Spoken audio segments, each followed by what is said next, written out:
Thank you, Madam Speaker. The Invest in America Act marks an important first step forward, on President Biden's jobs agenda. This legislation invests in surface and water infrastructure to create jobs, revitalize the economy, and improve public health. And I appreciate all the hard work that Chairman DeFazio and the members of the Transportation and Infrastructure Committee have done to make our transportation sector greener and more equitable.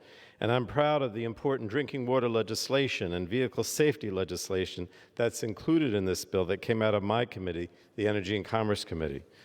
Madam Speaker, the drinking water provisions of this bill combine two pieces of legislation: the Aqua Act of 2021, authored by Environment and Climate Change Subcommittee Chairman Tonko, and the Low-Income Water Customer Assistance Program, led by Representatives Blunt Rochester, Katko, Dingell, and Tlaib.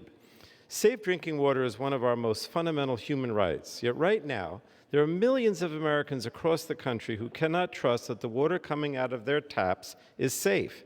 And that's simply unacceptable. And it's why the Invest in America Act invests $117 billion to address drinking water infrastructure, safety, and affordability.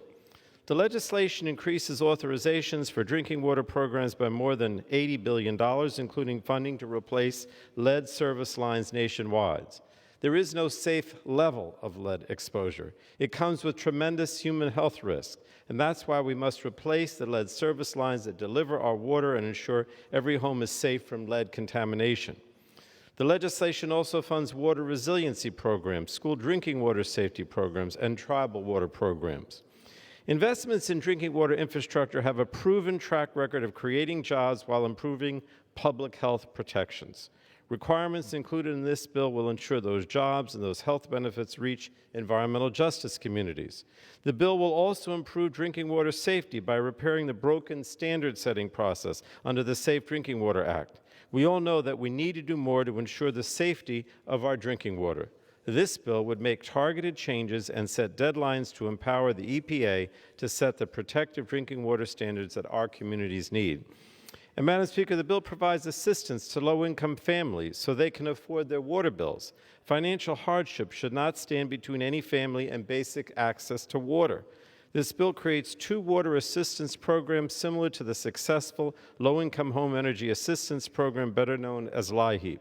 We also authorize funding to reduce or eliminate customer debt and prohibit water service shutoffs for 5 years for the participating water systems.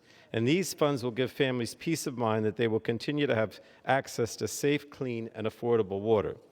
The legislation also includes auto safety reforms that mandate proven safety technologies that could save 20,000 lives per year. In 2020 alone, vehicular crashes resulted in over 42,000 deaths. The Invest in America Act includes a bold vision of safety and innovation that will save lives, boost domestic manufacturing, and strengthen our industrial base. The safety reforms will deploy existing proven technologies that can have an immediate life-saving effect, such as crash avoidance systems, drunk driving prevention technology, and systems that will put an end to children dying in hot cars. It also includes my 5 Stars for Safe Cars Act legislation modernizing the 5-star safety rating for the 21st century, providing consumers with meaningful comparative information about the safety of vehicles. Now, in addition to our water and safety provisions, Madam Speaker, there are several important amendments that will strengthen the bill even further. In particular, I urge support for an amendment from Energy Subcommittee Chairman Rush that will supercharge electric vehicle infrastructure and electric vehicle deployment. It also encourages the domestic manufacturing of electric vehicle and infrastructure components. And I also urge support for Representative Dingell's Clean Energy Technology Accelerator Amendment that incorporates her bipartisan legislation with Representative Young and provides financing for clean energy infrastructure.